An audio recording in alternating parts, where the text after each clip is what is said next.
नमस्कार। तेज सिविल्स के इस प्लेटफॉर्म पे आप सभी का स्वागत है। मेरा नाम है दिनेश टेकवानी और जैसा कि आप सभी को पता है कि मैं मैथ्स और रीजनिंग की क्लासेस लूंगा तेज सिविल्स पे। तो उसी हमारी लेक्चर सीरीज में पहला लेक्चर है हमारा number system and other basics. उसकी बात हम आज करने वाले हैं। ये लेक्चर लेने से पहले आई होप आपने मेरा ओरिएंटेशन लेक्चर देख लिया होगा, जिसमें मैंने मैथ्स और रीजनिंग को लेकर एक ओवरऑल डिस्कशन किया है कि क्या प्रॉब्लम्स अभी हैं और क्या हमें आगे करना है, किस तरीके से हम पढ़ने वाले हैं और बाकी पेपर सॉल्यूशन स्ट्रेटजीज वगैरह सब कुछ। ये लेक्चर स्टार्ट करने से पहले जैसा कि मैंने पहले भी कहा था, प्लीज टेलीग्राम चैनल पे इस लेक्चर से रिलेटेड नोट्स या वर्कशीट्स जो भी कहें आप, वो अवेलेबल है। सबसे पहले आप उसे डाउनलोड कर लीजिए, प्रिंट कर लीजिए, उसके बाद क्लास में बैठिए। क्यों? क्योंकि हम साथ साथ प्रैक्टिस करेंगे और उन नोट्स को प्रिपेयर करेंगे और वही नोट्स आपके एंड तक यूज आएंगे। ठीक है? तो सबसे पहले अगर मैं इस नंबर सिस्टम वाले टॉपिक की बात करूं तो ये टॉपिक ना पहले हमारे सिलेबस में हुआ करता था, एसआई और आरएस के सिलेबस में, लेकिन अब इस टॉपिक को सिलेबस से हटा दिया गया है। उसके बाद भी मैंने इस लेक्चर को फर्स्ट लेक्चर क्यों रखा है? क्योंकि इस लेक्चर के अंदर हम बेसिकली काफी बेसिक कंसेप्ट सीखेंगे, कैलकुलेशन की टेक्निक सीखेंगे, जिससे कि आगे वाले चैप्टर्स में हमें कोई दिक्कत ना हो सीखने में। ठीक है? क्योंकि क्या होता है, नंबर सिस्टम होता है पूरे मैथ्स का बेस है ये। क्योंकि अगर हमने इससे स्टार्ट नहीं किया और सीधे अगर हम सिलेबस के टॉपिक पे चले गए तो वहां हमें कुछ कुछ चीजें समझने में, सॉल्व करने में दिक्कत हो सकती है। ठीक है? तो इस चैप्टर को रादर देन आप ये समझें कि इससे हमने इतने कम प्रैक्टिस क्वेश्चन क्यों किए। मैंने 4 ही प्रैक्टिस क्वेश्चन इससे रखे हैं क्योंकि प्रैक्टिस क्वेश्चन से ज्यादा इंपॉर्टेंट है कि हम कंसेप्ट समझें।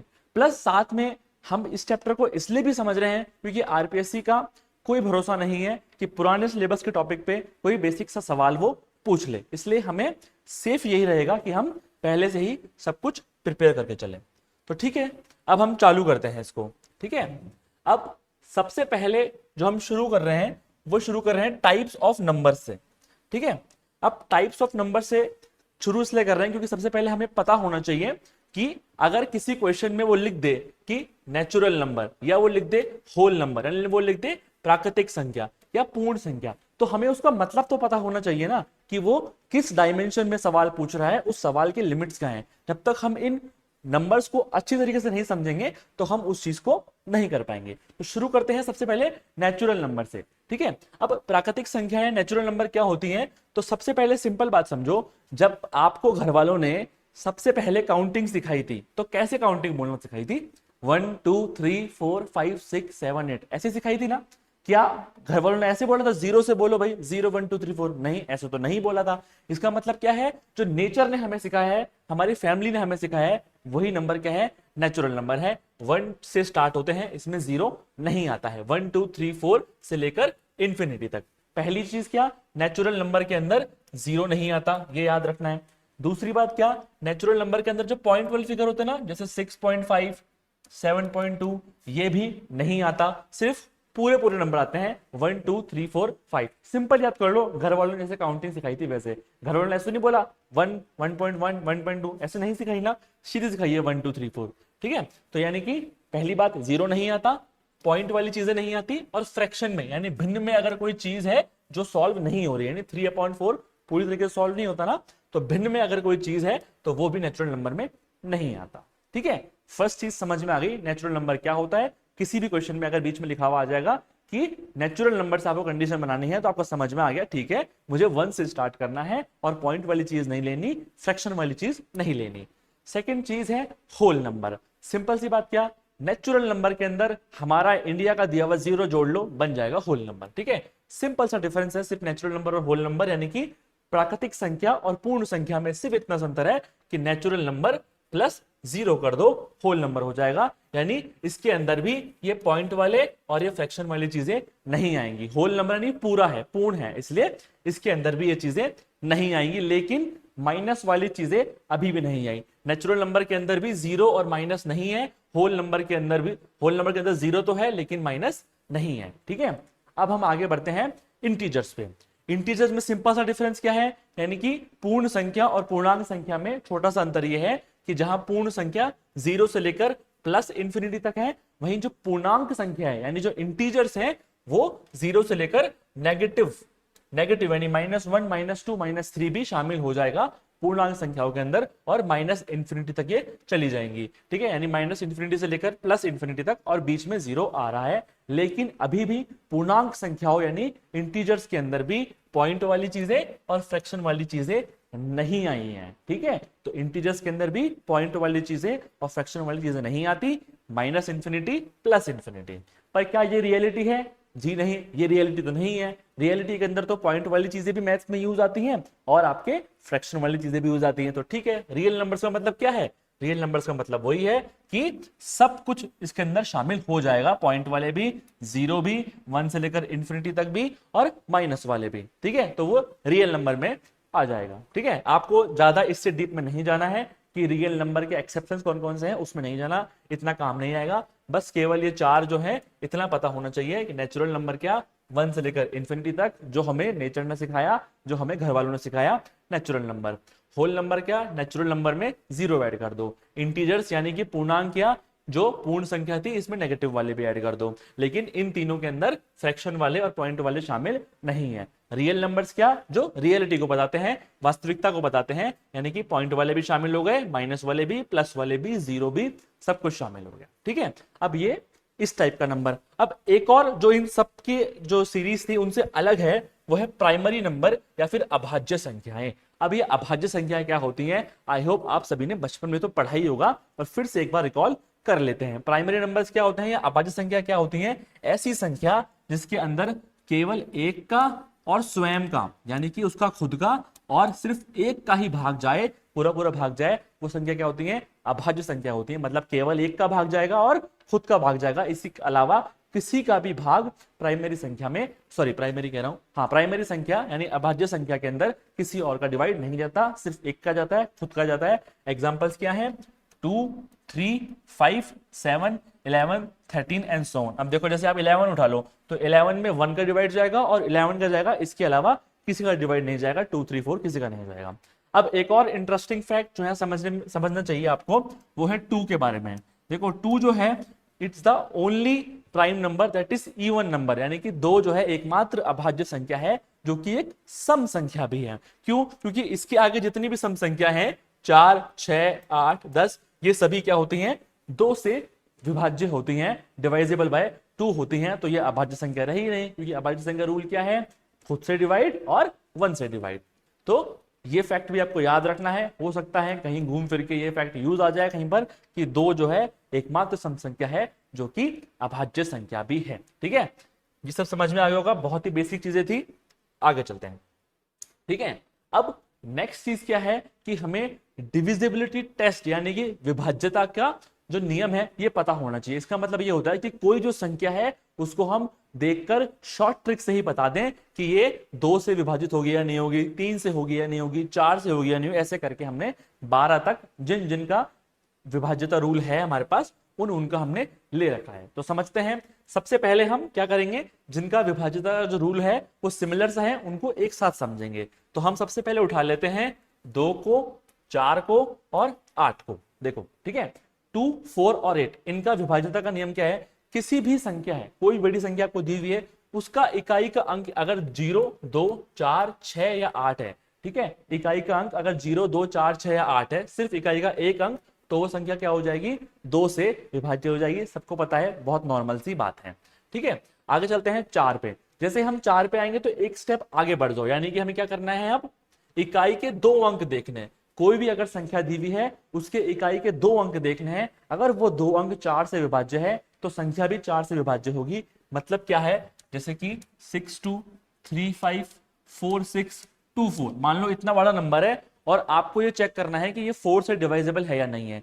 चेक कब करना होगा सर, यूज कब आएगा? जब हम क्वेश्चन को सॉल्व कर रहे होंगे और मान लो अपॉन में कुछ होगा, जैसे अपॉन में 16 मल्टीप्लाई कुछ है, 25 है। अब आपको उसको सॉल्व करना है तो आपको पता है कि 16 तो 4 से कट होता है, लेकिन क्या ये संख्या 4 से कट होती है या नहीं होती मुझे पता नहीं है। तो क्या मैं पूरा डिवाइड देके और एंड में चेक करूंगा कि ये 4 से डिवाइजेबल है या नहीं है? नहीं, मैं सिर्फ लास्ट के 2 डिजिट इकाई के 2 अंक देख लूंगा। क्या इकाई के ये 2 अंक 4 से विभाज्य हैं? मैं देख लूंगा, हाँ 24 है, 4 से विभाज्य है, मतलब मैं इसको 4 से काट सकता हूं, 4 से सॉल्व कर सकता हूं। तो इस डिविजिबिलिटी टेस्ट का यूज क्या होगा वो समझना भी साथ के साथ इंपॉर्टेंट है। तो वो ऐसी कंडीशन जब सवाल में बनेगी, और मतलब लगभग हर सवाल में सॉल्व तो करना ही पड़ता है इस तरीके से, तो जब ये कंडीशन बनेगी तो हमारा टाइम वेस्ट नहीं हो, हम फटाफट से कैलकुलेशन करने, उसके लिए चीजें यूज आएंगी। ये आपके सबकॉन्शियस माइंड में होनी चाहिए ऑलरेडी कि अच्छा फटाफट से अगर मुझे 4 से काटना है, नीचे तो मुझे दिख रहा है 16 है, 4 से कट जाएगा, लेकिन ऊपर की इतनी बड़ी संख्या कोई आ गई, ये 4 से डिवाइजिबल है या नहीं, कैसे पता चलेगा? सिर्फ लास्ट के 2 अंक देख लो, इकाई के 2 अंक देख लो। जैसे 24 है, 24 4 के पहाड़े में आता है, 4 से डिवाइजिबल है, तो ये पूरी संख्या भी 4 से डिवाइजिबल होगी, आप काट सकते हो। ठीक है, तो इस तरीके से ये आपका 4 का रूल हो गया। 4 के बाद अब नेक्स्ट समझो आप 8 का रूल। 8 क्या? फिर एक स्टेप आगे, 2 में केवल इकाई का 1 अंक देख रहे थे, 4 में इकाई के 2 अंक देख लिए, तो 8 में इकाई के 3 अंक देख लो। तो लास्ट के इकाई के 3 अंक अगर 8 से विभाज्य होंगे तो वो संख्या भी 8 से विभाज्य होगी। मतलब सिंपल सी बात कि कोई एक संख्या है, ठीक है, मान लो वही यहां पर 8 है, आपको चेक करना है कि ये 8 से कटेगा या नहीं कटेगा, तो सिर्फ ये लास्ट के 3 के अंदर डिवाइड देके देख लो। ठीक है, जैसे कि 8 5 जा 40, 8 5 40 बता 24, 8 3 24, यानी ये 4 to 4 पूरा जा रहा है ना, मतलब ये पूरी संख्या भी 8 से विभाज्य होगी। ठीक है, आपको सिर्फ लास्ट के 3 अंक देख के ही पता चल जाएगा कि ये संख्या 8 से कटेगी या फिर नहीं कटेगी, और वहां पर एक यूज आ जाएगा। ठीक है, अब हमने 2 4 और 8 का समझ लिया। अब एक और पेयर समझते हैं, वो है 3 और 9 का डिविजिबल टेस्ट। ठीक है, 3 और 9 का विभाज्यता परीक्षण। अब देखो 3 का क्या परीक्षण है और 9 का क्या परीक्षण है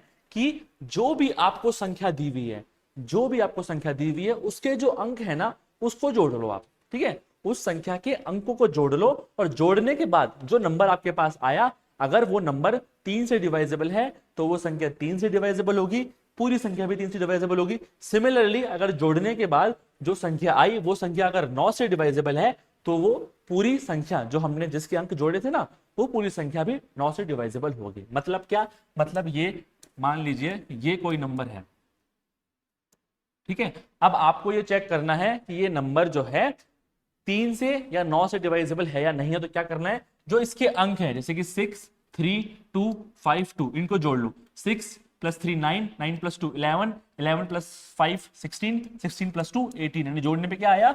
18 आया। अब जो ये 18 है, ये 3 से डिवाइजेबल होता है, 3 के पहाड़े में 18 आता है ना, हाँ, तो मतलब ये पूरी जो संख्या है ना, ये पूरी संख्या भी 3 से विभाज्य होगी। सिमिलरली जोड़ने के बाद आया 18, तो 18 9 के पहाड़े में भी आता है, मतलब ये पूरी संख्या 9 से भी विभाज्य होगी। काम कहाँ आएगा? काम वहीं आएगा जब आप काटने वाले होंगे, नीचे 3 या 9 होगा।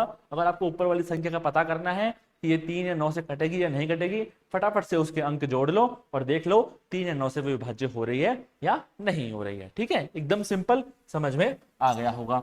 ये मतलब मैं अपेक्षा कर रहा हूं कि ये सब आपको पहले से पता होगा, लेकिन उसके बाद भी मैं ये इसलिए पढ़ा रहा हूं कि अगर भूले भटके आप मतलब भूल गए हो या फिर किसी ने नहीं पढ़ा हो तो वो चीज समझ जाएगा। ठीक है, इसके बाद हम देख लेते हैं 5 का और 10 का। ठीक है, 5 और 10 के अंदर क्या है? इकाई का अंक अगर 0 है या 5 है, बहुत सिंपल आपको पता होगा, अगर इकाई का अंक 0 है या 5 है तो वो संख्या 5 से विभाजित होती है। मतलब एक्स वाई जेड कुछ भी संख्या लिख दो, अगर लास्ट में 5 आ रहा है या 0 आ रहा है तो वो संख्या 5 से विभाज्य है, सबको पता होगा। और सिमिलरली अगर मैं 10 की बात करूंगा तो अगर एंड में 0 है तो ही वो संख्या 10 से विभाज्य है, ये सबको पता है। ठीक है, अब नेक्स्ट पेयर चलते हैं 6 और 12 का। अब देखो 6 और 12 क्या है? अभाज्य संख्या है क्या? पहले बात तो ये नहीं, 6 और 12 अभाज्य संख्या नहीं है। तो इनका रूल क्या बनेगा? जिनसे ये संख्याएं बनी है, मतलब कि जो 6 है वो बना है 2 और 3 से। 6 कैसे बनता है? 2 × 3, 2 3 6 होता है ना। तो कोई भी संख्या अगर 2 और 3 दोनों से विभाज्य है तो वो संख्या ऑटोमेटिकली 6 से भी विभाज्य हो जाएगी। ठीक है ना, बिल्कुल सिंपल है। सेम 12 है, 12 किससे बना है? 4 और 3, 4 3 12 होता है। तो अगर कोई संख्या 4 से और 3 से विभाज्य है तो वो 12 से भी विभाज्य हो जाएगी। मतलब जब भी आपको चेक करना होगा तो फटाफट से 2 से देख लो कि इकाई अंक क्या आ रहा है। अगर इकाई अंक 0 2 4 6 8 है तो वो 2 से विभाज्य है। फिर अंकों को जोड़ लो, अंकों को जोड़ने पे अगर कोई ऐसी संख्या आ रही है जो 3 से विभाज्य है तो मतलब वो पूरी संख्या 6 से भी विभाज्य हो जाएगी। सिमिलरली अगर 12 का चेक करना है तो इकाई के 2 अंक देख लो, 4 के पहाड़े में आ रहे हैं क्या, और उसके बाद देख लो अंकों को जोड़ने के बाद क्या उसका जो सम आ रहा है वो 3 से विभाज्य है या नहीं है, वो 12 का भी हो जाएगा। मतलब ये सब हो गए, एक बच गया 11। ठीक है, अब ये मैं अपेक्षा करता हूं कि ये सारे पता होंगे, पर ये पॉसिबिलिटी है कि 11 का बहुत लोगों को डिविजिबिलिटी टेस्ट नहीं आता होगा तो उसको हम फटाफट से सीख लेते हैं।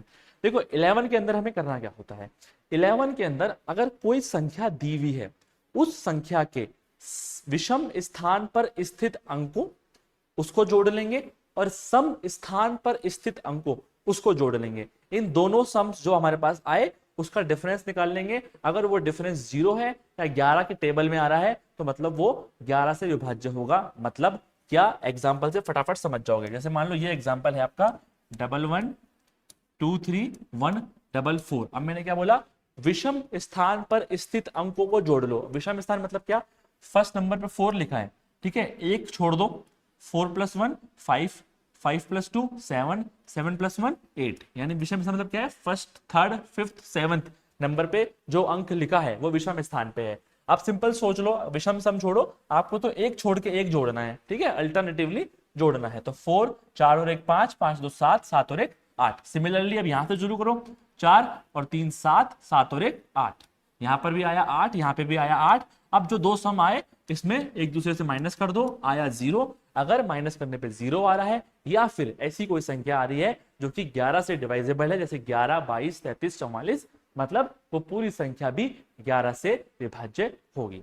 ठीक है, समझ में आ गया ना। विषम अंकों को जोड़ लो या फिर एक छोड़ के एक जोड़ लो, फिर जो छोड़ा था उनको जोड़ लो, इन दोनों को आपस में माइनस कर दो। अगर 0 आ रहा है और 11 से डिवाइजेबल आ रहा है मतलब वो पूरी संख्या 11 से डिवाइजेबल है। ठीक है, बहुत इजी था। आगे चलते हैं।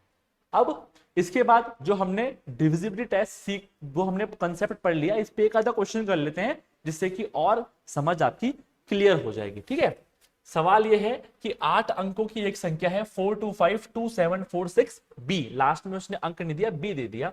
वो 3 से विभाजित करने पर 0 शेषफल पड़ता है, तो बी के कितने मान संभव है। मतलब इसने क्या बोला, एक संख्या दे दी, लास्ट का एक डिजिट गायब कर दिया और इसने लिख दिया कि ये संख्या अगर हम 3 से विभाजित करते हैं 0 शेषफल बचता है। इसका मतलब क्या है कि ये संख्या 3 से पूरी तरीके से विभाजित है। 3 से विभाजित का मतलब क्या है, अंकों का योग ऐसा आएगा जो कि 3 के डिवाइजेबल हो। और इसने क्या बोला, बी के कितने मान संभव है, इसने ये नहीं बोला बी का मान निकालो। तो हमेशा सवाल में ये पढ़ना है पूछा क्या है। इसने पूछा है हाउ, पॉसिबिलिटी क्या है बी के मानों की, यानी बी का एक से ज्यादा मान भी आ सकते हैं ना, तो वो कितने मान पॉसिबल हैं जो कि इस कंडीशन को सॉल्व करेगा। तो हम क्या करेंगे, 3 के डिविजिबिलिटी टेस्ट को ले लेते हैं, अंकों को जोड़ लेते हैं। 4 + 2 6, 6 + 5 11, 11 + 2 13, 13 + 7 20, 20 + 4 24, 24 और 6 30 और b, यानी कि जोड़ने पे आ रहा है 30 + b। अब 30 + b आ रहा है, आपको पता है कि पूरा जोड़ने पे संख्या ऐसी आनी चाहिए जो कि 3 से विभाजित हो। अब ये देखो कि सवाल में कहीं कोई नेचुरल नंबर, होल नंबर की कंडीशन तो नहीं डाली, तो सवाल में ऐसी कोई कंडीशन नहीं है, तो इसको आप नॉर्मल लेके चलोगे कि सारे अंक हम यूज कर सकते हैं। तो 30 + b है। अब मुझे यहाँ पे b के मान पुट करके चेक करना है कहां पर ये जो है आपकी कंडीशन को फुलफिल कर रहा है कि 3 से विभाज्य है। अब क्योंकि अब 30 को देखो आप, 30 क्या है, 3 के पहाड़े में आता है। अब इसका मतलब क्या है कि 30 में मुझे ऐसी संख्या जोड़नी है कि वो 3 के पहाड़े में ही रहे। तो सिंपल सी बात क्या है, सबसे पहली चीज 30 में आप 0 जोड़ लो तो 30 ही आएगा, 3 के पहाड़े में आ गया। फिर 3 जोड़ लो 33 आएगा, 3 के पहाड़े में आएगा। 6 जोड़ लो और 9 जोड़ लो। सिंपल सी बात क्या है, 3 का पहाड़ा ही लिख दो, क्योंकि 30 ऑलरेडी विभाजित है तो ऐसी संख्या ही जोड़नी पड़ेगी ना, 0 3 6 9। अब 12 जोड़ सकते हो क्या आप, जी नहीं, 12 नहीं जोड़ सकते। बी तो एक सिंगल डिजिट है, 12 क्या हो गया, डबल डिजिट हो गया। इसलिए ये भी ध्यान रखना है कि कहां रोकना है अपने आप को। तो यहां हमने रोक लिया, इस 4 कंडीशन पे ये कंडीशन फुलफिल हो जाएगी। इसमें 30 ही रहेगा, 33 रहेगा, 36 रहेगा, 39 रहेगा। और मान लो क्वेश्चन में ये कंडीशन डाल देता कि b is a natural number, b एक प्राकृतिक संख्या है, तो क्या हम 0 को लेते, जी नहीं, हम 0 को नहीं लेते। यहीं पर यूज है सवाल में नेचुरल नंबर को समझने का, समझ रहे हो। यहां कुछ नहीं लिखा तो हम ले सकते हैं। तो 0 3 6 और 9 यानी कितनी पॉसिबिलिटी बन गई, 1 2 3 4 पॉसिबिलिटी बन गई। तो इसका आंसर हो गया सी। ठीक है, 4। आगे चलते हैं, समझ में आ गया। अब अगला सवाल, वीडियो को पॉज करो, अब ऐसा करो ये सवाल ना आप करके देखो, क्योंकि आप कर सकते हो, थोड़ा सा दिमाग लगाना है। और मतलब सवाल ऐसा है कि बिना पेन को टच किए भी सवाल किया जा सकता है। हाँ, आई होप आपने ये सवाल कर लिया होगा दिमाग लगा के। अब हम समझते हैं इसको। बोल क्या रहा है, अंकों की पुनरावृत्ति के बिना सभी अंक 1 2 3 4 और 5 का उपयोग करके 5 अंकों की कितनी अभाज्य संख्याएं बनाई जा सकती हैं।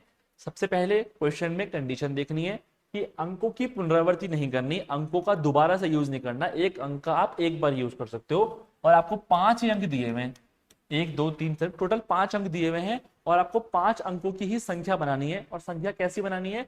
जो अभाज्य संख्या हो। अब अभाज्य संख्या क्या होती है? अगर आपको ये नहीं पता तो बताओ आप सवाल कैसे करोगे? तो पता होना चाहिए ना। अभाज्य संख्या क्या होती है? जिसमें खुद का डिवाइड जाए और 1 का डिवाइड जाए। अब देखने से जिन लोगों को पहले से पता है वो तो ये बोलेंगे सर ये तो परम्यूटेशन कॉम्बिनेशन का सवाल है, आपको संख्याएं बनानी है, आप इसको नंबर सिस्टम में क्यों डाल रहे हो? तो भाई बात आपकी ठीक है, लेकिन ये नंबर सिस्टम से ज्यादा इजीली सॉल्व हो जाएगा और ज्यादा फटाफट सॉल्व हो जाएगा। और वास्तव में ये सवाल नंबर सिस्टम का ही है और डिविजिबिलिटी टेस्ट का सवाल है ये। क्यों? आपको अभाज्य संख्या बनानी है, आपको ये अंक दिए हुए हैं। अब इन अंकों का यूज करके आप पहले इन अंकों को जोड़ के देखना है एक बार क्या आ रहा है। 5 + 4 9, 9 + 3 12, 12 + 2 14 और 14 + 1 15। भैया अंकों को जोड़ने पे आ रहा है 15 और 15 तो 3 के पहाड़े में आता है। इसका मतलब क्या है कि इन दिए गए अंकों से मैं कोई सी भी संख्या बना लूं, चाहे मैं 2 1 3 4 5 बना लूं, 5 1 2 3 4 बना लूं, कोई सी भी संख्या बना लूं, इसके अंकों को जोड़ने पे हर बार 15 आएगा और हर बार ये संख्या 3 से विभाजित हो जाएगी। तो ये अभाज्य संख्या रही कहां? अभाज्य संख्या का तो रूल है कि खुद से डिवाइजेबल हो या फिर 1 से डिवाइजेबल हो और किसी से डिवाइजेबल नहीं हो। लेकिन हम तो इन अंकों से जो भी संख्या बनाएंगे वो 3 से विभाजित हो जाएगी, तो अभाज्य संख्या रहेगी ही नहीं। इसका मतलब क्या है कि इन अंकों का यूज करके 5 अंकों की कोई अभाज्य संख्या बन ही नहीं सकती। इसका आंसर है 0। 0 संख्या है यहाँ से। तो देखो कितना इजी था। अगर आपको 3 का डिविजिबिलिटी टेस्ट पता है, आपने दिमाग चला लिया कि अंकों को मतलब कंडीशन बनाने से पहले एक बार अंकों को जोड़ के तो देख लूं क्या आ रहा है, तो जोड़ के देख लिया और वहां पर 15 आ गया तो डिवाइजेबल नहीं है। ठीक है, आगे बढ़ते हैं। अब इसके बाद ना मैंने कुछ फॉर्मूले दिए हुए हैं जो आपको अपनी श्रद्धा के अनुसार याद करने हैं। क्यों? क्योंकि ये फॉर्मूले ना कहीं पर भी यूज में आ सकते हैं। आप सॉल्व जब आगे करोगे, आगे जब टॉपिक करेंगे हम, तो बीच बीच में हो सकता है कहीं पे ये यूज आ जाए। तो अगर ये फॉर्मूले याद नहीं है तो दिक्कत हमें हो सकती है, कैलकुलेशन में टाइम लग सकता है। ठीक है, तो इसमें समझाने वाला कुछ भी नहीं है, ये सब बचपन में पढ़े हुए फॉर्मूले हैं आपके। a+b² a² + b² + 2ab similarly सारे। अगर आपको सारे याद नहीं भी होते हैं तो ये 3 में टिक कर रहा हूं, a+b² a-b² और a² - b²। एटलीस्ट ये 3 फॉर्मूले याद कर लेना। बाकी अगर याद हो तो ठीक है, नहीं भी हो तो आरएएस और एसआई के एग्जाम के पर्पज से हमें कोई लोड लाइफ में नहीं आने वाला, हम उसको किसी और तरीके से सॉल्व कर लेंगे। ज्यादा से ज्यादा 20 सेकंड एक्स्ट्रा ही तो लगेंगे, उसका इतना लोड नहीं लेना, पर फिर भी कोशिश करनी है कि वो 20 सेकंड भी हम बचा लें। ठीक है, तो एटलीस्ट 3 फॉर्मूले तो याद करने ही है। आगे चलते हैं, इसमें समझाने वाला कुछ था नहीं। नेक्स्ट हम थोड़ा सा अब बचपन को फिर से याद करते हैं, जो हमने बचपन में पढ़ा था एचसीएफ और एलसीएम, यानी मेसेपे और लेसेपे। एचसीएफ और एलसीएम ये आपको जगह जगह यूज आएगा, मतलब एचसीएफ तो नहीं ज्यादातर, पर एलसीएम तो यूज आएगा ही आएगा। तो इन कंसेप्ट को आप अच्छे से समझ लेना, आगे बहुत बारी चीज यूज आएगी। सबसे पहली चीज भैया होता क्या है एलसीएम, हम तो भूल गए, बचपन में ही पढ़ा था। तो एलसीएम होता है लीस्ट कॉमन फैक्टर, यानी लघुत्तम समापरिवर्तक। लघुत्तम समापरिवर्तक का मतलब क्या है कि आपको कुछ संख्याएं देगा, ठीक है, कुछ संख्याएं देगा। अगर इसका एलसीएम कोई बोल रहा है कि इन संख्या का एलसीएम क्या है, इसका मतलब यह है कि जो दी गई संख्याएं हैं, ठीक है, जो दी गई संख्याएं हैं उनसे वह छोटी से छोटी संख्या जिससे उन संख्याओं का पूर्णतया भाग जाता है। इसका मतलब क्या है, जैसे आपको 4 6 12 18 दिया हुआ है, इन सबका डिवाइड आपको एक नंबर में देना है, ठीक है, और वो नंबर ऐसा नंबर है कि इन सबका डिवाइड, उन सबका डिवाइड उसके अंदर जाता है, और ऐसा वो एक स्मॉलेस्ट नंबर है। ठीक है, यानी दी गई संख्याओं का डिवाइड जाएगा और वो संख्या स्मॉलेस्ट होगी। अब आपको थोड़ा सा मैं पहले बचपन याद दिला देता हूं और फिर हमें कैसे करना है एलसीएम वो कर देते हैं। बचपन में हम कैसे करते थे भाई एलसीएम? 4 6 12 और 18। तो हम क्या करते थे, सबसे पहले अगर 2 से डिवाइजेबल है कोई भी एक संख्या, एलसीएम में ऐसे करते टाइम कोई भी एक संख्या जब तक डिवाइजेबल है तब तक डिवाइड देते जाते हैं। सबसे पहले 2 से डिवाइजेबल है, 2 3 6 और 9। अभी भी 2 से डिवाइजेबल है यहां पर, ठीक है, 3 और 9। अब कोई संख्या 2 से डिवाइडेबल है? नहीं है सर, 3 से है। अब संख्या 3 से डिवाइजेबल है, जी हाँ, जब तक लास्ट में 1 1 नहीं आ जाए करते जाना है, ठीक है, और इनको मल्टीप्लाई कर लेना है। 3 3 जा 9, 9 2 जा 18 और 18 2 जा 36, यानी 36 क्या है इसका एलसीएम है। ठीक है, ऐसे हम बचपन में निकाला करते थे एलसीएम। ठीक है, लेकिन अभी भी क्या हमें ऐसे निकालना है? जी नहीं, ऐसे केवल हम उन्हीं संख्याओं का निकालेंगे जब कोई संख्या बड़ी होगी और उसको हम शॉर्ट ट्रिक से नहीं कर पाएंगे। अब एलसीएम निकालने की शॉर्ट ट्रिक्स क्या हैं वो समझो। ठीक है, पहली कंडीशन, अगर कोई दो ऐसी संख्याएं दी हुई हैं, कोई दो या दो से ज्यादा ऐसी संख्याएं दी हुई हैं जिसमें जो बड़ी संख्या है ना, जो बड़ी संख्या है उसमें छोटी वाली संख्या का पूरा पूरा भाग जाता है। अगर कोई दो या दो से ज्यादा ऐसी संख्याएं दी हुई हैं जिसमें बड़ी संख्या जो है उसमें सभी छोटी संख्याओं का पूरा पूरा भाग जाएगा, तो जो बड़ी संख्या है ना वही एलसीएम हो जाएगी। यानी अगर 4 और 12 है तो 4 में 12 का पूरा पूरा भाग जाता है, तो इन दोनों का एलसीएम 12 ही हो जाएगा। ठीक है, और बड़ा एग्जांपल लेके बताऊं, जैसे मान लो आपको दिया हुआ है 8, 16 और 64, इन तीनों का भी आपको एलसीएम निकालना है। तो देखो बड़ी संख्या क्या है? 64 है। 8 का पूरा डिवाइड जाता है 64 में, हाँ सर 8 8 64।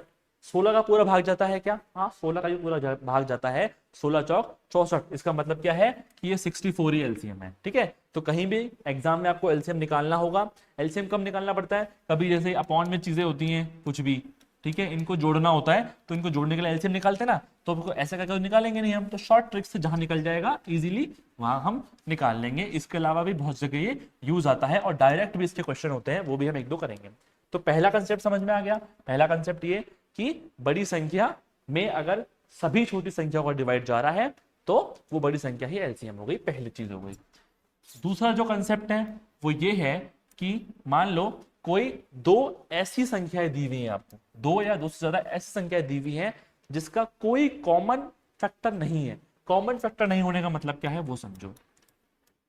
ठीक है, कॉमन फैक्टर नहीं होने का मतलब ये है कि दो संख्याएं ऐसी हैं जिनमें किसी भी एक, कोई भी एक संख्या ऐसी नहीं है जिससे कि इन दोनों में विभाग जाए। यानी कि जैसे अगर मैं बोल रहा हूं 24 और बोल रहा हूं 18, तो 24 और 18 दोनों में 2 का भाग जाता है ना, दोनों में 2 का भाग जाता है।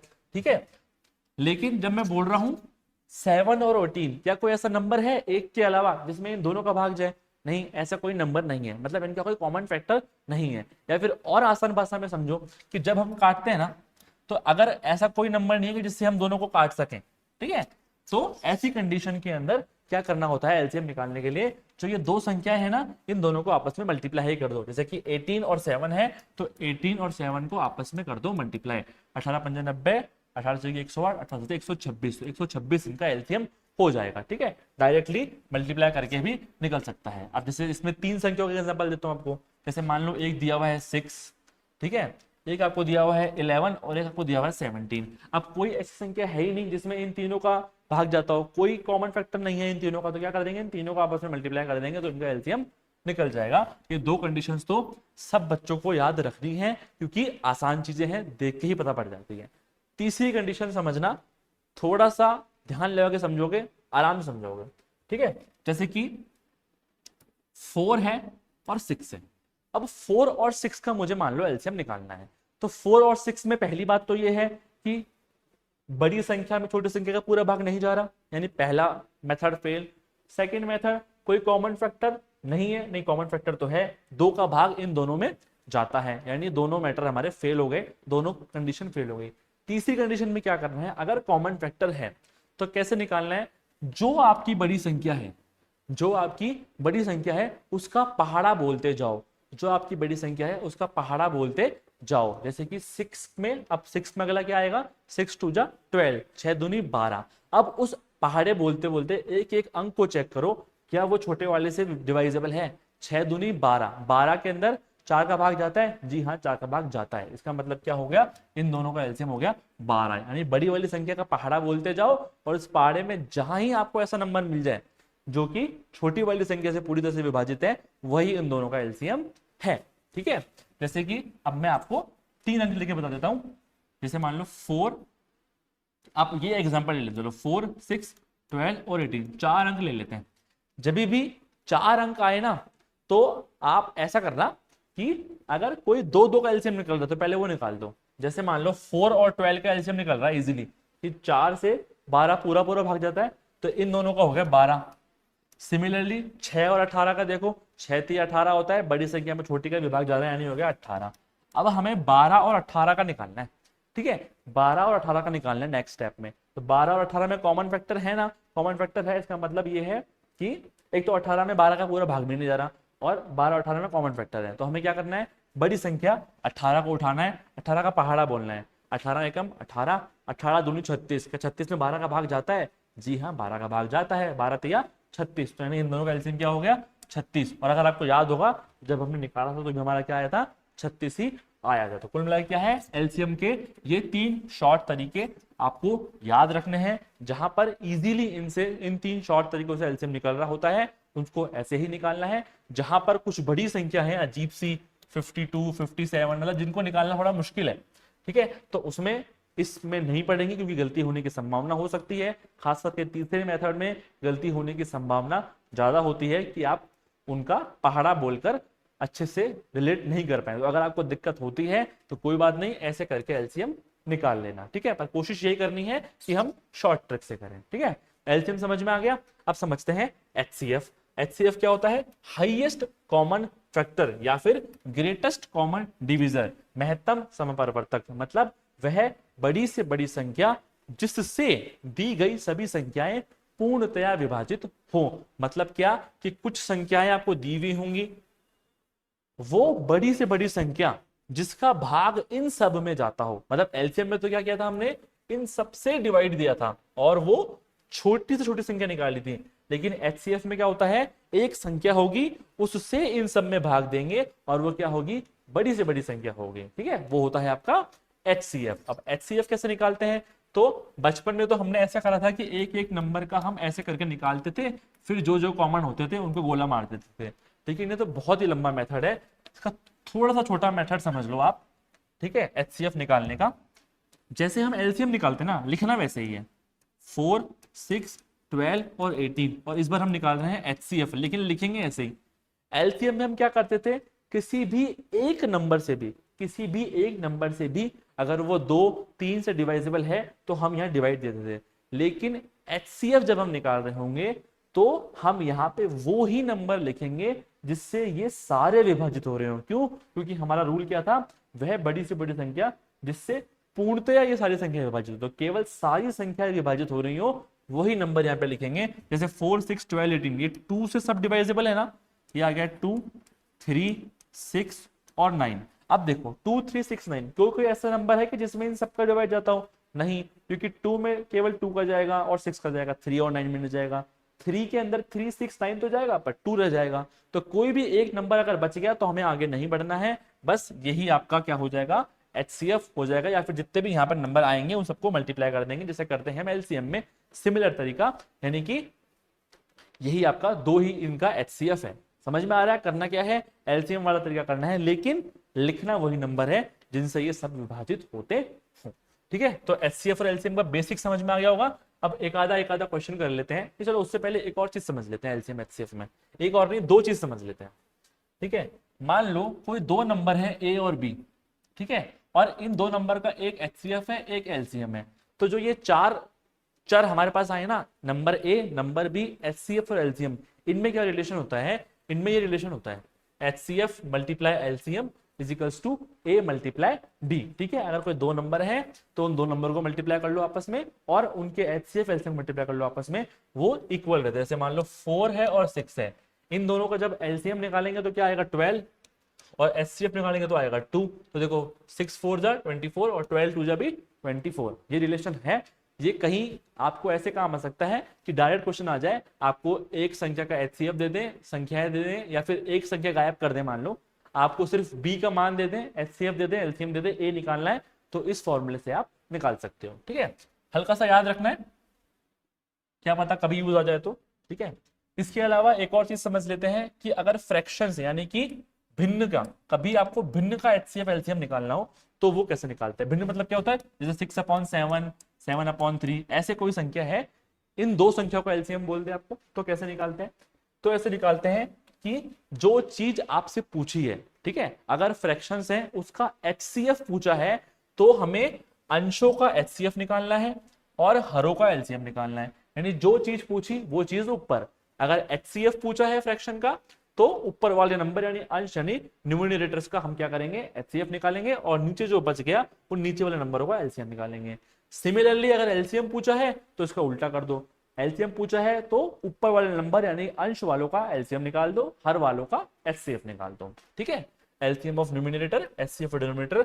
एक एग्जांपल से समझते हैं और अच्छा समझ में आएगा। इसने बोला 5/18 और 6/90 का एलसीएम निकालो। अब पूछा क्या है, एलसीएम, इसका मतलब क्या है, जो अंश वाले नंबर हैं इनके क्या निकालेंगे, एलसीएम, और जो हर वाले नंबर है इनके क्या निकालेंगे, एचसीएफ। जो पूछा वो ऊपर, जो बाकी जो बच गया वो नीचे। 5 और 6 का एलसीएम, 5 और 6 में कॉमन फैक्टर है कोई नहीं, मतलब क्या कर देंगे इनको आपस में मल्टीप्लाई कर देंगे तो एलसीएम आ जाएगा। 5 और 6 से क्या हो गया, 30 हो गया। अब 18 और 90 इसका निकालना है एचसीएफ। अब आप चाहो तो ऐसे निकाल लो, 80 और 90, ठीक है, 2 से जा रहा है 9, 45, अब 2 से नहीं जा रहा है पर 3 से जा रहा है, 3 और 15, अभी भी 3 से जा रहा है, 1 और 5 अब नहीं जा रहा, यानी 3 या 9, 9 2 18, इनका एचसीएफ क्या हो गया, 18 हो गया। अब ये सॉल्व हो रहे हैं आपस में, तो 10/9 क्या हो गया इसका, सॉरी 10/9 क्यों, 10/6, 3 6 है ना, 10/6, डायरेक्ट 6 से काट लो, चाहे 6 5 30, 6 3 18, 5/3 इसका क्या हो गया, एलसीएम हो गया इन दोनों नंबरों का। तो कैसे करना था, अगर एलसीएम पूछा है तो अंशों का एलसीएम और हरों का एचसीएफ। ठीक है, चलो आगे चलते हैं। अब आगे सवाल है एलसीएम और एचसीएफ से रिलेटेड, जिससे कि ये कंसेप्ट और क्लियर हो जाए, और अगर भूला भटका वही चीज आरपीएससी ने, अगर आरपीएससी अपना सिलेबस गलती से भूल जाए तो वो नंबर सिस्टम से भी सवाल पूछ सकता है। और एचसीएफ से अगर सवाल आएगा तो कुछ इस तरह का सवाल आएगा कि वह बड़ी से बड़ी संख्या ज्ञात कीजिए जिससे 38, 45 और 52 को भाग देने पर क्रमशः 2, 3 और 4 शेष रहे। पहले तो सवाल पढ़ के ये समझ में आना चाहिए कि एचसीएफ का सवाल है या एलसीएम का सवाल है। बोल क्या रहा है, बड़ी से बड़ी संख्या ज्ञात करनी है जिससे भाग देना है। तो एचसीएफ की डेफिनेशन याद करो, बड़ी से बड़ी संख्या जिससे हम भाग दे रहे थे, यानी कि है तो एचसीएफ, एलसीएम में तो इनका भाग हम किसी में देते हैं। ठीक है तो ये एचसीएफ, लेकिन कंडीशन क्या है, इसने बोला कि जो ये संख्याएं दी है ना, इनसे भाग देने पर ये शेषफल बचना चाहिए, यानी वह बड़ी से बड़ी संख्या इसमें इन 3 संख्याओं में अगर भाग दिया जाए तो क्रमशः 2, 3 और 4 शेषफल बचे। ठीक है, इसका मतलब क्या हुआ, अगर शेषफल को हम इस संख्या से माइनस कर देंगे तो हमें वो संख्या मिल जाएगी जो पूर्णतया विभाजित है, और एचसीएफ में क्या होता है, पूर्णतया विभाजित संख्या ही होती है। यानी क्या कर देंगे हम, पहले नंबर बाय नंबर इनके शेषफल को माइनस कर देंगे। 38 में से 2 माइनस कर देंगे, बचेगा 36, 45 में से 3 माइनस कर देंगे, बचेगा 42, 52 में से 4 माइनस कर देंगे, बचेगा 48। यानी ये 3 संख्याएं मिल गई, इन 3 संख्या को एचसीएफ निकाल दो, आंसर आपके आगे होगा। एचसीएफ कैसे निकालते हैं, 36, 42, 48, केवल वो संख्या लेनी है जिनसे सभी विभाजित होते हैं। तो सबसे पहले 2 ले लेंगे, 18, 21, 24, अब 2 आएगा क्या, नहीं 2 नहीं आएगा, 18 और 24 तो है, लेकिन 21 तो 2 से विभाजित नहीं है, केवल वही लेंगे जिससे सबका भाग जाता है। 3 ले लेंगे, 3 से ये तीनों आते हैं। ठीक है, अब कोई संख्या बची क्या, 6, 7 और 8, नहीं कोई संख्या नहीं बची, यानी 3 2 जा 6 आपका आंसर हो गया। फटाफट से चेक भी कर लो, देखो 38 में 6 का भाग देंगे, 6 6 36, 2 बच जाएगा। 45 में देंगे 6 6 42, 3 बच जाएगा। 52 में देंगे 6 8 48, 4 बच जाएगा, 2 3 4 बच गया शेषफल, सवाल पूरा हो गया। ठीक है, तो आराम से ये सवाल आप कर सकते हो। ठीक है, चलो अब मैं वीडियो को पॉज करो और ये सवाल करने का ट्राई करो।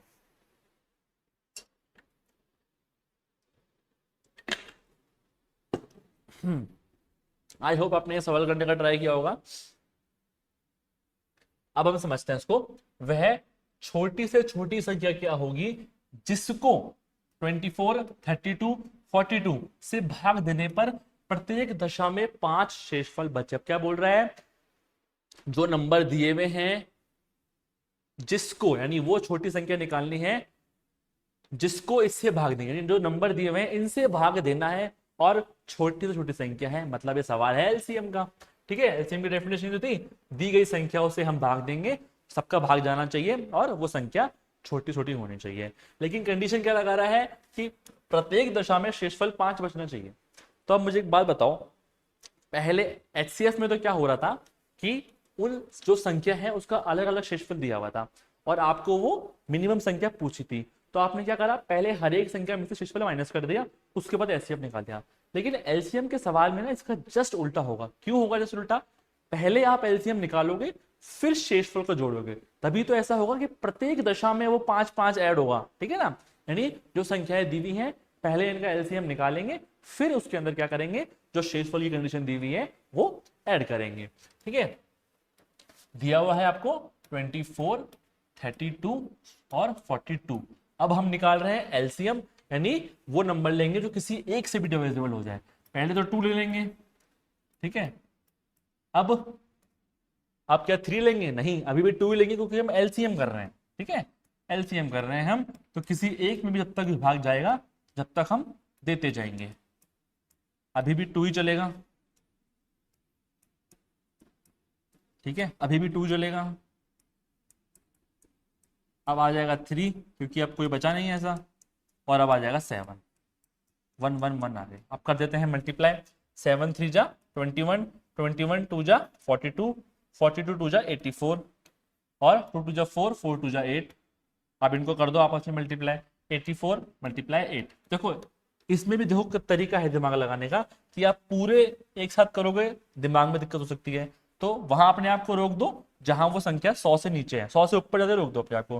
मुझे पता था 84 टू जा करूंगा 100 से ऊपर चल जाएगी, मैंने अपने आप को रोक लिया, बाकी को कर लिया, एक संख्या निकाल दी। अब इन दोनों को आपस में कर दूंगा मल्टीप्लाई, 8 4 जा 32, 8 8 जा 64, 64 और 3 67। अब ये क्या आ गया, मेरा एलसीएम आ गया 672।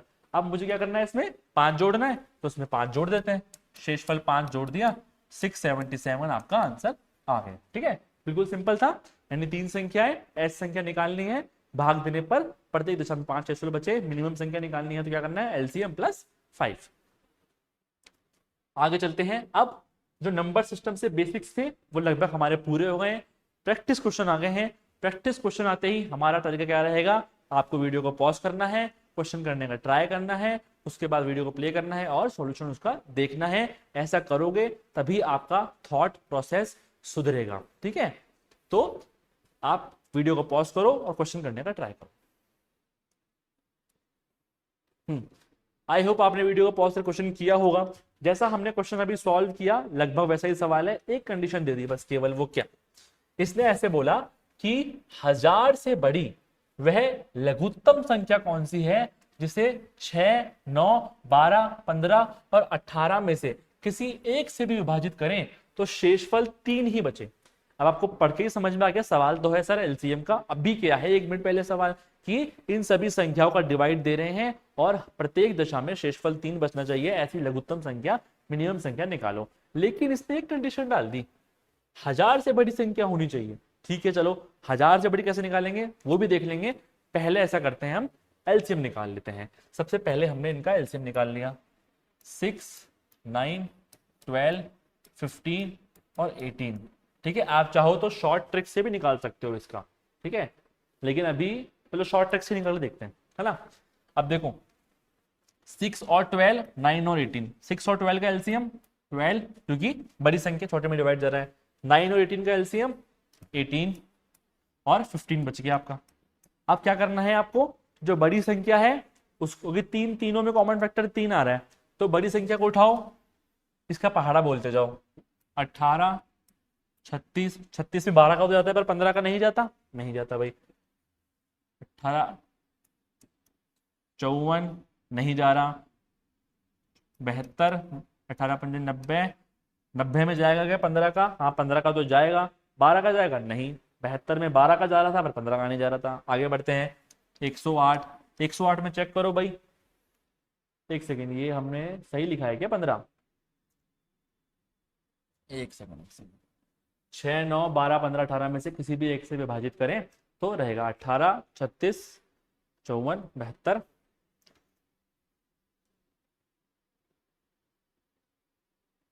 देखिए इसको हम नॉर्मल तरीके से निकालते हैं एक बार,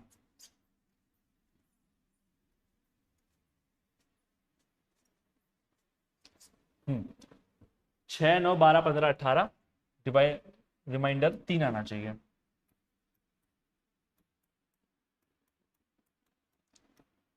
ठीक है, पहले जाएगा 2 से,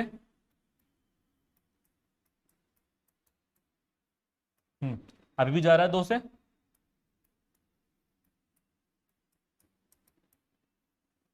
अब जा रहा है 3 से,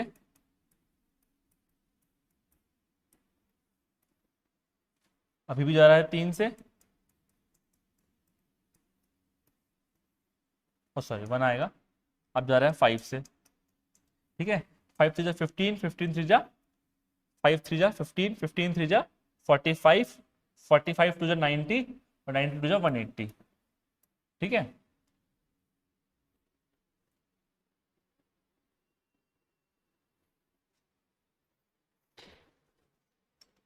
गई थी, हमने निकाल लिया था 180। ठीक है, तो 180, अब 180 आ गया आपके पास एलसीएम। ठीक है, वहां से भी करते तो हमें 18 की टेबल को 180 तक बोलना पड़ता, तब जाके आता।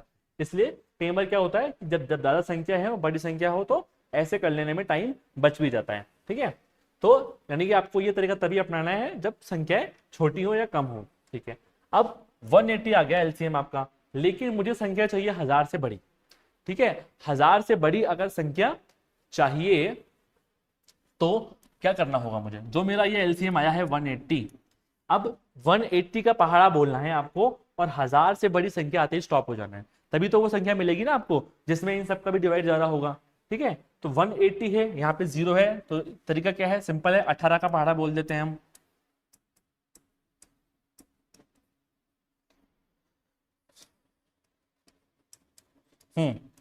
अब आगे बड़ी संख्या 1000 से आई 1080। ठीक है, अब मेरे को 1000 से बड़ी पहली संख्या मिल गई 180 के पहाड़े में, वो है 1080, यानी कि अब 1080 के अंदर जो शेषफल है 3, इसको मैं जोड़ दूंगा, यानी कि 1080 प्लस 3 बराबर हो जाएगा 1083। ठीक है, 1080 प्लस 3 क्या हो जाएगा, 1083 हो जाएगा, और यही इसका आंसर हो जाएगा। ठीक है, करा क्या हमने, बस एक कंडीशन लगा दी उसने पिछले सवाल से, तो बस एलसीएम निकाला, और एलसीएम निकाल के उस जो एलसीएम आया उसका पहाड़ा बोलते गए, और जैसे 1000 से ऊपर मिला कंडीशन फुलफिल हुई और उसमें 3 जोड़ दिया। अब ये सवाल समझना काफी इंपॉर्टेंट सवाल है। ठीक है, क्या है सवाल, यदि x y z प्राकृत संख्या हैं तो समीकरण x plus Y plus Z बराबर 6 के विभिन्न हलों की संख्या क्या है। यदि x y z प्राकृत संख्या है, देखो मैंने ये सवाल यहाँ पे क्यों डाला है, क्योंकि नेचुरल नंबर वाला जो कंसेप्ट है वो हमारे यहाँ यूज आएगा। ठीक है, कहने को ये सवाल परम्यूटेशन कॉम्बिनेशन का है, लेकिन यहाँ पर मैं आपको इसको नंबर सिस्टम के टेक्नोलॉजी से सॉल्व करके दिखा दूंगा। ठीक है, एक्स वाई जेड क्या है, प्राकृत संख्या है, समीकरण X plus Y plus Z के विभिन्न हलों की संख्या क्या है। हलों की संख्या का मतलब ये होता है कि एक्स वाई और जेड के कितने मान पॉसिबल हैं। ठीक है, अब कंडीशन ये है कि 3 संख्या है x plus Y plus z, इन तीनों को जोड़ने पर 6 आना चाहिए, और ये संख्या प्राकृतिक संख्या है। अब आपको प्राकृतिक संख्या नहीं पता होता तो आप कैसे करते हैं, प्राकृतिक संख्या क्या होती है, वही जो बचपन में हमें सिखाई गई है, जो कि शुरू होती है 1 से एंड सो ऑन, 1 2 3 4 5 6, 0 इसमें नहीं होता। अब देखो, अब हमें करना क्या है, हमें इसके अलग अलग हल बनाने हैं, तो हम क्या बनाएंगे, अलग अलग अब पैटर्न बना के हल निकालेंगे। पैटर्न कैसे बनाने होते हैं ना क्वेश्चन में, वो समझ लो, ये समझ लिया ना, तो अगर कोई मुश्किल सवाल भी आ गया ना एग्जाम में तो भी आप चुटकियों में कर दोगे। अब समझो पैटर्न कैसे बनाते हैं। ठीक है, एक सिस्टमेटिक वे में हम पैटर्न बनाएंगे। सबसे पहले क्या करेंगे, हम x के मान को स्टेबल कर लेंगे। सबसे पहले उठाते हैं 1, 1 से स्टार्ट हो रहा है, हमने x का मान 1 ले लिया। अब y का मान हमने 1 ही पुट किया। क्या करेंगे, एक मान को स्टेबल करेंगे, दूसरे मान को रखेंगे। अब क्योंकि देखो सवाल में कहीं पे हमें ये नहीं बोला कि ये x y z जो है वो भिन्न भिन्न संख्या है। अगर मान लो ये सवाल में बोल देता कि x y z are distinct numbers, तो हम 1 पुट करने के बाद वापस 1 पुट नहीं कर पाते, फिर हमें 2 ही पुट करना पड़ता, क्योंकि 1 हम एक बार यूज कर चुके। लेकिन सवाल में नहीं लिखा हुआ तो हम दोबारा से भी वो संख्या यूज कर सकते हैं। ठीक है, तो सबसे पहले हमने शुरू करा, 1 लिया x की वैल्यू, फिर y की वैल्यू भी क्या करी वहां से, देखो 1 ही लिया। अब z की वैल्यू क्या आनी चाहिए, 1 + 1 2, यानी 6 बनाना तो क्या जोड़ना पड़ेगा, 4 जोड़ना पड़ेगा, तो ये आ गया 4। ठीक है, फिर वही चीज 1 को स्टेबल रखेंगे x की वैल्यू को, फिर अब क्या पुट करेंगे y में, एक आगे बढ़ते हैं 2 पुट करेंगे, 1 + 2 कितना हो गया 3। अब 6 बनाने कितना जोड़ना है, 3 और जोड़ना है, तो ये आ जाएगा 3, 1 2 और 3। ठीक है, फिर से वही चीज 1 को रखेंगे स्टेबल, y का एक मान बनाएंगे, अब कर देंगे 3, 1 + 3 हो गया 4, तो z की वैल्यू कितनी बच गई 2। ठीक है, फिर स्टेबल एक मान बनाएंगे 4, 1 + 4 हो गया 5, अब क्या जोड़ना पड़ेगा 1 जोड़ना पड़ेगा, 1 + 4 5, 5 + 1 6। पर अब मुझे बताओ एक को स्टेबल करोगे यहां लिखोगे 5, तो 1 और 5 6 हो जाएंगे, तो z की वैल्यू रखनी पड़ेगी 0, और 0 तो आप यूज कर ही नहीं सकते, आप खेल रहे हो नेचुरल नंबर में, नेचुरल नंबर में 0 होता ही नहीं है, यानी x की कंडीशन, x को 1 मान के कंडीशन पूरी हो गई आपकी। अब हम x को आगे बढ़ते हैं, 2 मानते हैं। अब हमने x को 2 मान के मान को स्टेबल किया, सबसे पहले y को मानेंगे 1, 2 + 1 हो गया 3, z की वैल्यू कितनी आएगी 3। अब वापस से स्टेबल y की वैल्यू 2, 2 + 2 4, 4 + 2 6, फिर 2 स्टेबल करेंगे 3 और ये 5 6। अब जैसे मैं 2 के बाद 4 लिखूंगा, 2 और 4 6 ऑलरेडी हो जाएगा। अब हम z की वैल्यू 0 ले ही नहीं सकते, यानी 2 की कंडीशन पूरी हो गई। अब हम x में 3 को रखेंगे स्टेबल, 3 + 1 4, 4 + 2 6, फिर रखेंगे 3, 3 + 2 5, 5 और 1 6। अब आगे बढ़ सकते हैं नहीं, 3 + 3 6 हो जाएगा, z की 0 रखनी नहीं है। अब रखेंगे 4 में 4 + 1 5, 5 + 1 6, और कंडीशन बनेगी नहीं बनेगी, क्योंकि 4 के बाद 2 रखेंगे तो 6 वहीं हो जाएगा और z की वैल्यू 0 कर नहीं सकते। तो ओवरऑल इतनी कंडीशन बनेगी। तो कितने मान संभव हुए, 1 2 3 4 5 6 7 8 9 और 10, यानी कितने मान संभव हुए x के 10 मान संभव हुए। ठीक है, इस तरीके से करते हैं, सॉरी x के नहीं, इस पूरे सवाल की कितनी कंडीशन बन सकती हैं, 10 कंडीशन पे ये सवाल फुलफिल हो रहा है। इस तरीके से ऐसे कंडीशनिंग वाले सवाल को सिस्टमैटिक वे में हम अलग अलग कंडीशन बनाए करते हैं। इसी सवाल में अगर मान लो आपको लिख के दे देता कि x y z are distinct values, x y और z की जो वैल्यूज हैं वो अलग अलग हैं, तो हम कैसे करते हैं इस सवाल को। सिमिलरली जब x y z की वैल्यू अलग अलग रखनी है, तो जहां जहां पे वैल्यू रिपीट हो रही है वो काट दो। ये कंडीशन नहीं बनती, 1 2 3 बन जाती, 1 3 2 बन जाती, ये नहीं बनती, रिपीट हो रहा है, इसमें रिपीट नहीं हो रहा, ये बन जाती, इसमें रिपीट हो रहा है, ये नहीं बनती, ये बन जाती, ये भी बन जाती, ये भी बन जाती, ये भी नहीं बनती। यानी हमारी कितनी कंडीशन, 1 2 3 4 कंडीशन नहीं बनती और आंसर 6 हो जाता फिर, अगर बोलता एक्स वाई जेड अलग अलग मान है, आर डिस्टिंक्ट वैल्यूज। ठीक है, चलिए अगले सवाल पे चलते हैं। वीडियो को पॉज करो, करने का ट्राई करो, आसान सवाल है। ठीक है, आई होप आपने सवाल करने का ट्राई किया होगा, है ना। अब हम समझते हैं, ध्यान से समझना, ये थोड़ा सा अलग सवाल है, मतलब सिर्फ मैं आपको ये बता रहा हूं कि लॉजिक लगा के कैसे सवाल किया जा सकता है, उसका एक एग्जांपल ये है। ठीक है, 1 1 - 3 1 1 - 4 1 1 - 5 डैश डैश 1 1 - n है, इसके वैल्यू निकालना है। तो पहले हम 1 1 - 3 निकाल लेते हैं एक बार, कितना होता है। ठीक है, 3 एलसीएम आएगा, यहाँ 1 है, 3 - 1 ये हो गया 2/3। ठीक है, सिमिलरली अगर 1 1 - 4 निकालते हैं तो ये आ जाएगा 4 4 - 1, यानी ये 3/4 आ जाएगा। मतलब कि एक एक मान बढ़ता जा रहा है, इसका मतलब ये है कि इसकी जगह तो आ जाएगा 2/3। ठीक है, फिर इसकी जगह आ जाएगा 3/4, सिमिलरली आगे आ जाएगा 4/5। ठीक है ना, ऐसे ही बढ़ते बढ़ते यहाँ पर क्या हो जाएगा, n एलसीएम आ जाएगा, n ऊपर चल जाएगा n-1। ठीक है, अब आप देखो 3 से 3 कट रहा है, 4 से 4 कट रहा है, सिमिलरली 5 से यहाँ अगला 5 आ रहा होगा वो कटेगा, सिमिलरली ये n-1 से यहाँ इससे पहले वाली जो संख्या होगी उसमें n-1 आ रहा होगा ना, वो कटेगा। बचेगा क्या, केवल ये एक धुला बचेगा और ये एक धुलन बचेगी, बाकी सब डायगोनली कट जाएंगे। तो क्या बचेगा 2 और n, तो आंसर क्या हो जाएगा 2/n। ठीक है, समझ में आया, बहुत ही आसान सवाल था, केवल आपको अपना दिमाग खुला रखना है। कैसे दिमाग खुला रखोगे कि ये एक सीरीज दी हुई है आपको। ठीक है, तो 1 1 - 3 2/3 हो जाएगा, 1 1 - 4 3/4 हो जाएगा, ये 4/5 हो जाएगा। तो आपको दिख रहा है कि डायगोनली सब कट रहे हैं आगे वाले से, तो यानी ये वाला इससे कट जाएगा, ये दिमाग लगाना है आपको। तो यहाँ पे ऊपर वाला और यहाँ नीचे वाला बचेगा, 2/n आपका क्या हो जाएगा, आंसर हो जाएगा। ठीक है, आगे चलते हैं। हाँ, ये ओके, थोड़ा सवाल देखिए, टाइपिंग मिस्टेक हो गई है यहाँ पर। ये जो 41 है ना, ये इसके पावर में 5 की पावर 41 है, 7 की पावर 69 है। आपके नोट्स में ठीक होगा, ये पीपीटी में कन्वर्ट करने में मिस्टेक हुई है। ठीक है, ये इस तरीके से है सवाल कि जो ये संख्या दी हुई है इसका आपको इकाई का अंक निकालना है। अब ये सवाल जो है थोड़ा सा दिमाग लगाने का सवाल है, दिमाग लगा लो, इजीली हो जाएगा। ठीक है, वीडियो को पॉज करो और करने का ट्राई करो। आई होप आपने ये सवाल करने का ट्राई किया होगा। अब ये कह क्या रहा है कि जो ये गुणनफल दिया हुआ है इसका इकाई का अंक क्या होगा। अब आप देख के चौंक गए होंगे, यार इतने हम मल्टीप्लाई करेंगे कैसे, 5 की पावर पहले 41 निकालेंगे, फिर 7 की पावर उसने, नहीं ये तो पॉसिबल ही नहीं है। मतलब क्या है, इसमें कोई ट्रिक लग रही होगी। अब इसमें एक चीज देखो, इसमें ना 5 की पावर आ रही है। अब 5 का डिविजिबिलिटी टेस्ट याद करो क्या था, कि 0 आएगा लास्ट में या 5 आएगा। इसका मतलब क्या है कि कोई भी संख्या को मल्टीप्लाई करेंगे और वहीं पे कहीं पे बीच में 5 है तो उसके लास्ट में इकाई का अंक या तो 0 होगा या 5 होगा। लेकिन मुझे तो कोई एक चाहिए। अब मेरे बात समझो, 5 का पहाड़ा बोलो एक बार, 5 10 15 20 25, 5 एकम 5 है, ये 5 2 है, 5 3 15 है, 5 चौक 20 है, 5 5 25 है।